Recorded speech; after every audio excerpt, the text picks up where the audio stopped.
falando sobre essa temática, algumas pessoas vieram até mim e perguntaram, que eu até abri uma caixinha lá de perguntas, e perguntaram assim, tá, como que eu faço para identificar se eu estou passando por algo? Como saber que chegou num limite que precisa de tratamento, ou se é uma fase mais difícil, e se é alguém próximo, porque a gente também tem isso, de não conseguir identificar.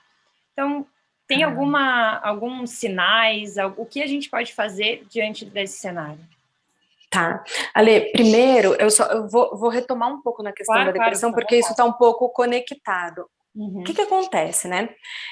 Nem todo mundo que se suicida tem depressão, mas acredita-se aí, né? Existem alguns estudos que apontam pra gente que, em média, 60% das pessoas que fizeram suicídio são pessoas com transtorno depressivo, né? Então é um número significativo.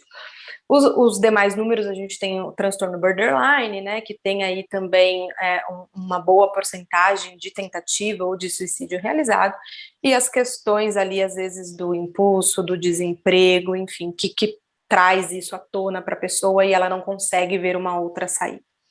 Então, quando a gente pensa sobre essa questão do suicídio, na verdade, o estado de alerta que a gente precisa estar é antes, é o estado de alerta do quadro depressivo, né? Estar atento aos sinais e aos sintomas, seja nosso ou seja das pessoas ao nosso redor, em relação à depressão, uma boa parte, né? Então, quando a gente pensa sobre estar atento à depressão, seja na gente ou seja nas pessoas ao redor, o que a gente precisa observar? Frequência de sofrimento, intensidade de sofrimento, mudança de comportamento. A gente sempre fala que antes dos sintomas existem os sinais. Então, quais são os sinais que está sendo comunicado para a gente de que alguma coisa não está tão legal? Então, vamos pensar na gente primeiro. Vamos supor que eu, Érica, sou uma pessoa super vaidosa, me maquio todos os dias e tal. E aí, sei lá, aconteceu alguma coisa na minha vida, eu fiquei desempregada, ou perdi alguém da família, perdi um namorado, ou não precisa necessariamente ter acontecido alguma coisa, mas eu começo a ter aquela preguiça de sair da cama, aquela dificuldade maior, né? Eu posso ter uma dificuldade um dia sim, um dia não, tudo bem, mas começar a ter essa dificuldade todos os dias. E aí eu começo a perceber que aquilo que me gerava prazer começou a deixar de gerar. Então eu me maquiava todos os dias, eu tinha muito prazer em me maquiar e eu não quero mais, eu não sinto mais prazer, eu não tenho mais vontade. Isso é um sinal de que alguma coisa não tá legal. E aí, ao invés de esperar intensificar, já procura ajuda, né? Quando a gente pensa em ajuda, onde que eu vou procurar? Em profissionais especializados em saúde mental. E aí a gente está falando do psicólogo, da psicóloga e da psiquiatria. Né, são esses dois profissionais que estão aí, enfim, que são especialistas por essa área da saúde. Então, esse é o primeiro fato, esse é o primeiro sinal que a gente precisa observar, né? Um dos. E quando a gente pensa em alguém que a gente conhece ou que mora com a gente, é mais ou menos a mesma coisa. Então, eu tenho um pai, uma mãe, um filho, um marido que é super ativo e de repente essa pessoa começou a ficar inativo. Uma pessoa que sempre estava jantando com a gente, daqui a pouco pega comida e só leva para o quarto. Né? Uma pessoa que super conversava numa boa e agora está um pouco mais intolerante, está um pouco mais agressivo. Mas isso não está acontecendo um dia, daqui uma semana acontece outro. Isso está começando a acontecer diariamente. Faz 15 dias que isso está acontecendo. Então não espera agravar. Às vezes a gente tem essa coisa do, vai passar. É uma Pode fase, ser, mas né? pode ser que não. Então, o que eu sempre falo é assim, pelo sim, pelo não, passa por uma avaliação psicológica, uma avaliação psiquiátrica. Eles vão compreender se é o momento de entrar com medicamento, se é o momento de caminhar com terapia ou não. Né? Então, o ideal é que esses dois profissionais passem pela avaliação dos dois profissionais e deixe que ele te informe sobre ser momento ou não. Não, perfeito. Você esclareceu bem essa questão de já começar a olhar esses sinais no início. No início. Fazendo um paralelo, assim, né? Na minha área eu falo muito que a gente não precisa esperar o conflito explodir para procurar ajuda. É para a gente ali, no dia a dia, tentar trabalhar da melhor forma para evitar, né? Então, trabalha de forma preventiva. E aqui, pelo que eu assisti, é mais ou menos com essa ideia, né? É um trabalho preventivo. Começa a trabalhar no início para não deixar chegar num momento mais delicado ainda. Quando eu falo de mim, eu até consigo entender, tá, e eu estou sentindo sinais, eu buscarei ajuda, ainda que não seja algo fácil, né, chegar a tomar essa decisão. Mas quando é com o outro, eu acho um pouco delicado como eu consigo, de certa forma, ou sugerir, ou direcionar, ou como que eu posso ajudar, sendo que eu estou percebendo sinais em outra pessoa. Uhum. Ale, aí eu acho que a gente entra muito realmente na sua área, né? Que é a habilidade de saber se comunicar.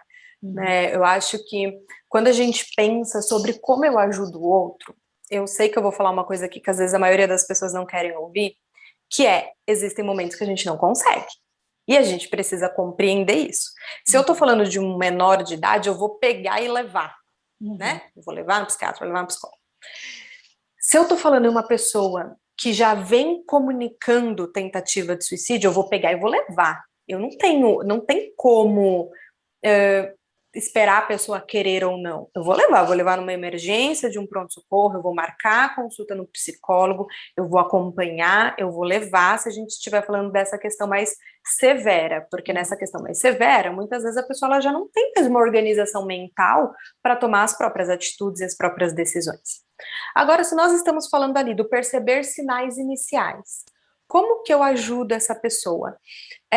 Sempre se colocando à disposição. Vai depender muito do nível de contato que você tem com essa pessoa, então vamos pensar que é uma melhor amiga, um marido, uma esposa, os filhos, os pais. De falar, olha amor, olha amiga, olha pai, eu tenho observado isso em você. Eu posso te ajudar de alguma forma? Tem algo que eu possa fazer que vá te ajudar, que vá te melhorar? Né? Olha, isso que está acontecendo, você quer conversar? O que você está sentindo? O que está passando pela tua cabeça? Você quer que eu marque um profissional para você? Se você quiser, eu marco um psicólogo, eu marco um psiquiatra, eu te acompanho até a consulta, né? Eu te levo até, então é sempre se colocar à disposição para evitar ao máximo de falar, mas se eu fosse você, eu faria isso. Mas não é possível que você não está querendo mudar. Você tem que mudar. Você é tão bonita, você é tão inteligente, você é tão legal, né? Porque às vezes as pessoas, na ânsia de querer ajudar, elas se colocam muito na posição de, eu faria diferente. E aí, ao invés de colaborar, a gente pode piorar a situação daquela pessoa. Porque a gente não sabe o que a pessoa está vivendo. Então, vamos supor uma mulher que descobriu ali a traição de um marido, e aí ela tá super mal por conta disso, com a autoestima baixa, sentindo que fracassou no casamento. E aí eu, enquanto amiga, chego nela e falo, para com isso, você é tão linda. Ela já não está se achando linda. Eu falar para ela que não vai ajudar. Pelo contrário, né? Isso vai fazer ela pensar, não, eu não sou linda. Porque se eu fosse linda, ele não teria me traído, por exemplo, né? Então, é muito mais sobre estar atento a ouvir.